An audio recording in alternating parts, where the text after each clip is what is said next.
right, man. Let's talk, man. So Abdullah Mason gets the 12th round knockout versus um he gets the 12th round knockout versus Albert Bell. It was a little controversy in there with how it ended, how the knockout was. Um but Abdullah Mason actually came out with the right game plan, to be honest. His game plan that he came out with was the right game plan. They really brought him in there to really push the action. Um, and they was gonna be on the front foot and attack the body. The issue why that didn't particularly happen. I don't know why I'm showing like that. Sorry for the dog. I mean, he's still sick. Why that honestly did not happen, I don't know. But I think Albert Bell's ability to land three or four land combination punches on him early on and really control the distance and kind of like tag Mason on the way in, because Abdullah Mason was throwing hard. He was throwing everything hard, everything 100 miles an hour. And that was able Bell to see that. And Bell just countered him with the right hand, countered him with a 2-1, 2-2-1. He threw a 1-2. The thing about Bell, he didn't have much of a left hook, and he didn't have much outside of the right hand, whether he threw it as an uppercut, whether he threw it as a 2-2-1, whether he threw it as part of a 1-2, whether he threw a little right hand to the body. That pretty much was about it for him. That was about it. It wasn't, he threw a couple combinations here and there with a left hook, right hook, but other than that, he didn't have much other than, the right hand, and that became a problem. But ultimately, early on, his right-handed footwork, he was turned to Abdullah Mason. Mason was heavy on the front foot. He then, early on, he started aiming for the body, and then Bell started tagging him. So I think the inexperience came in there a little bit. So then he started head hunting heavy on the front foot, and he started to get tagged. I'll tell you this: had Albert Bell was a puncher, Abdullah Mason might have been in a smidget or in a tad bit of trouble had Albert Bell been more of a puncher. But I'm pretty sure part of them taking this fight was that, they knew Albert Bell wasn't much of a puncher. So I think that was part of the package of fighting Albert Bell, that he wasn't much of a puncher. So, but in general, Bell tried to uppercut here and there. There should have been more opportunities for uppercuts, but you throw that right uppercut, you throw that uppercut, maybe he felt like he was left open for an Abdullah Mason, right hook or something like that. So he threw it here and there. He'll throw a body shot a little bit, but Bell really wasn't a puncher, and I think that came into play was taking.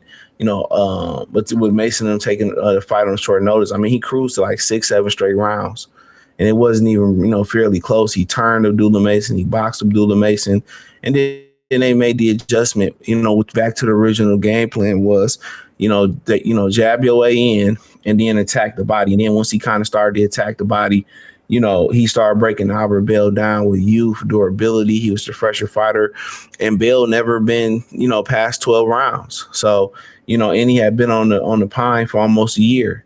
So those kind of contributed factors. As soon as Sergio Mora or Chris Minix brought up his inactivity, and he had now been 12, that was right when the tide was turning. I thought, yeah, it's a wrap for him. He's probably going to get stopped. But he was so far ahead. But in general, Abdullah Mason has to learn the importance of the jab. When he fought Sam Noakes, he took a lot of unnecessary punishment, and he exchanged offense for offense with Noakes. And that's what fans want to see, when he could have just used that jab and worked off the jab, and that would have null and voided, Sam Noakes' offense. And today, him using his jab and not being as heavy on the front foot and just leading with hooks, and him using his jab, would have really, occupied Albert Bell's hands, and he could have attacked that body, then came over the top. Eventually he did and get the knockout. But when he don't use his jab, it's a little bit harder to open up his opponents, whether it's a guy like Sam Noakes where he banging it out with mid-range, or whether it's a guy that that's a boxer mover that he's breaking down like a U-Haul box. And you need these type of fights where you in there, breaking down a guy like Albert Bell. You need these type of fights. That's just the God honest truth. You don't run away from these type of guys, because at some point, as you move up from 35, 40, 40, 47, you move up in the ranks, you're going to see somebody like Albert Bell, a guy with good footwork, a guy that's turning you. And then as you go older, they might even be able to punch a little bit more. You know, that guy, them guys might be able to punch a little bit. You feel me? So, Mason has to understand, the jab, whether you cutting the ring down on a more rangier athletic fighter, or you fighting another guy that can punch.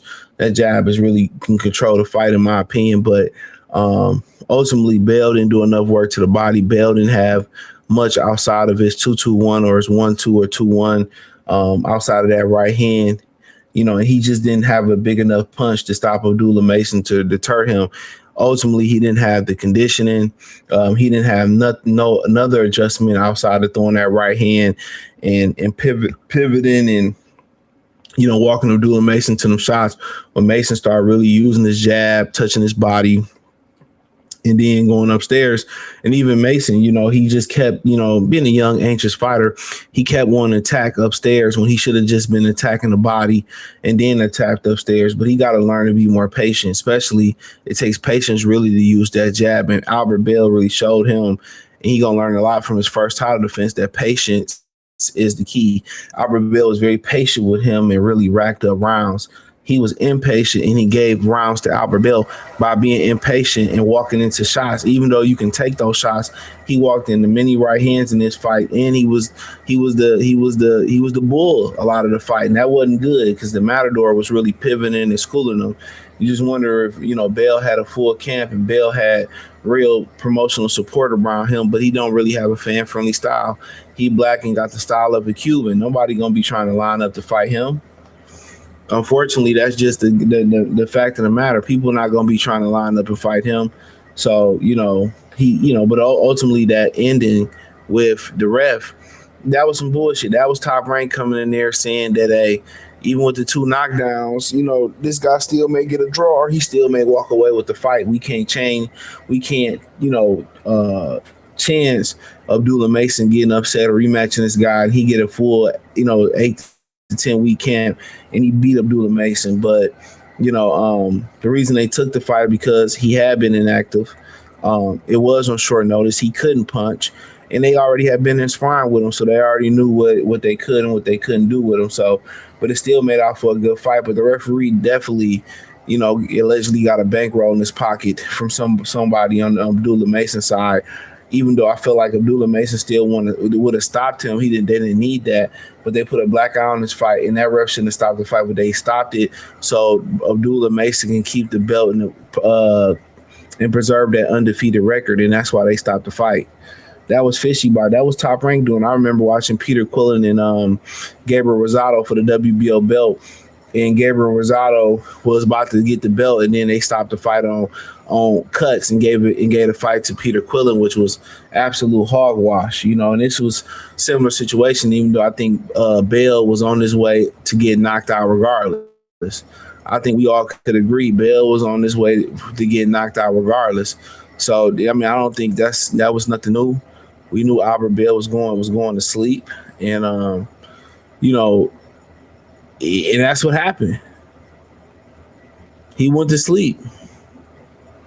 But I think Top Rank that ref should allow that fight to go back on. That ref should allow that fight to go back on. And when he didn't allow that fight to go back on,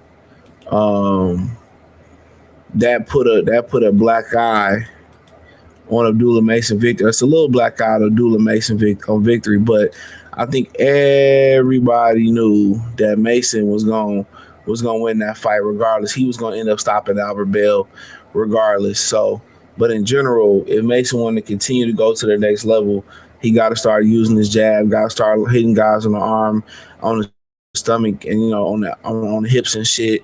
And once he kind of learned those tricks to the trade, he's going to be a dangerous fighter, in my opinion. He's already a dangerous fighter, even more dangerous But Bell didn't have the activity, didn't have the 12 round experience, and he started to fade. And he didn't have the artillery in his arsenal. He didn't have enough punch variety. He didn't have enough punching power. And if he can punch, Mason probably would have been in real trouble. But that's why they took the fight on short notice. They knew he couldn't punch. They sparred with him a bunch of times. But the stoppage was Fugazi. They wanted to make sure that belt stayed with Abdullah Mason, and that's the God honest truth. Even though I think Abdullah Mason would have won the fight regardless of what he would have walked away with the fight regardless. But it was a good fight. Abdullah Mason won. He was going to win by stoppage regardless. He was going to stop Albert Bill regardless, but the referee should have allowed him to do that on his own merit. You know what I'm saying? Without the help. But Top Rank wanted to make sure Abdullah Mason record stayed intact. They wanted to make sure that belt stayed over there with them. And that's the God honest truth. But until Mason started using his jab, and whether it's to box with guys or whether it's to close the gap on slick fighters, he got to keep using it. If he don't, he gonna have some issues. And he getting a lot of grooming. He fought a guy like Cordina last time, and now you getting into the ring with a master boxer like Albert Bill, who got good footwork, good range, good height. Only real issue is Bill couldn't punch. But hey, it was a really good fight. Abdullah Mason, 12-round knockout.